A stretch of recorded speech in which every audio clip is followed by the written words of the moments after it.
Don't forget to like, share and subscribe. Vrana Studio. نحمده ونصلي ونسلم على رسوله الكريم أما بعد فأعوذ بالله من الشيطان الرجيم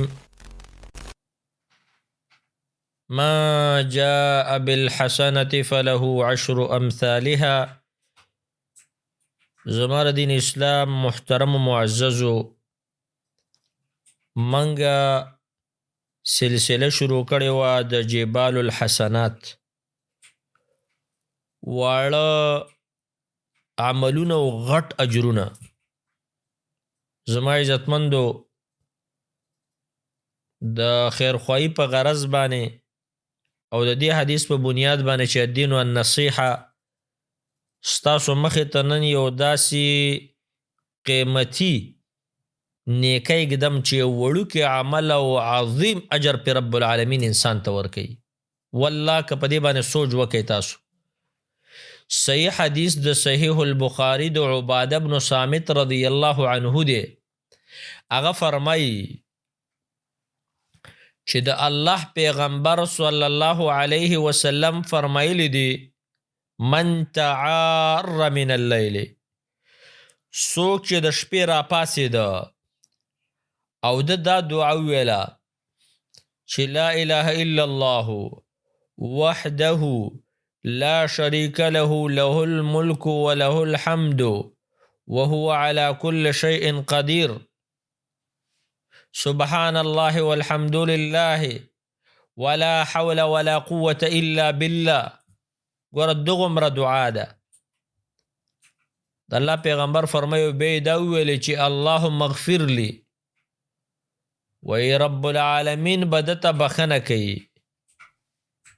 او که چرته 2 رکعته مونځ یې وکړه الله رب العالمین به یې دعا قبلی. زما عزتمندو د شپې کله تهجدو ته راپاڅېږي د یو ښه صفت دی. الله رب العالمین قرآن کریم کې موږ او تاسو ته په دې باندې حکم کړی دی ومن اللیل فاسجد له وسبحه لیلا طویلا. الله فرمای وای د شپې تاسو پاسیږئ الله ته ودرېږئ تهجد کوئ د شپې د رب العالمین تسبیح وای عبادت کوئ. دارنګ سورة اسراء کې الله فرمای فتهجد به نافلة لك عسى ان يبعثك ربك مقاما محمودا.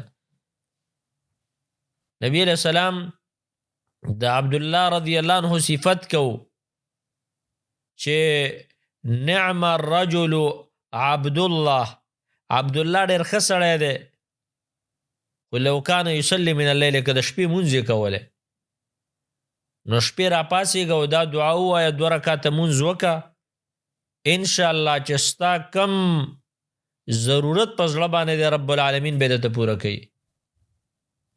او دغه 2 رکعته مونځ که دی الله قبول که ستا دنیا و آخرت کامیاب شو. ځکه الله فرمای من جاء بالحسنة فله 10 امثالها. یو نیکی د قیامت میدان ته راوړه الله دله 10 اجر پې درکوي. ډېر خلک نیکۍ نه کوي خو اجر پې نه میلاویږي. وجه دی چې هغه کې اخلاص نه وي، هغه کې یو خودغرضي، هغه کې یو بل مرضي. کمال دا دی چې رب العالمین ستا نه قبول کړي. او دې حدیث کې د قبولیت وعده راغلی ده.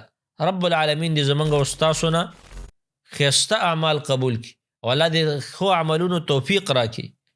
وصلی الله وسلم علی نبینا محمد صلی الله علیه وسلم. Don't forget to like, share and subscribe. Vrana Studio.